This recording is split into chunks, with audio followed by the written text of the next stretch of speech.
Welcome to Oma Antiquinho GF. Ayan, malapit na po mga idol yung ating pinapagawa na gradas, no? So, napakalaki mga bossing yan, no? Yung dating kubo ko rito, no? Ngayon, pinalakihan na. Ayan, bumabakbak dyan si Putragis at saka si Portuguese. 2 kilo, binili natin yan. Sisigang natin. Pagkatapos, ito pa mga idol. Yan, no? Yan.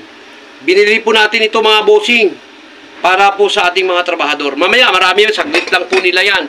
So, yung nakakita ng video natin mga bossing, welcome po ang lahat mga idol. Yan. Back to the studio naman tayo. Dito naman tayo sa ating manukan. Ito mga bossing, oh, yung mga pinamili ko. Lahat-lahat, to. Yan. Para po yan sa mga, yung pag gusto lang umikot ng sabaw. Kaso manipis pala to. Dapat yung makapal. No, pero it's okay lang, no?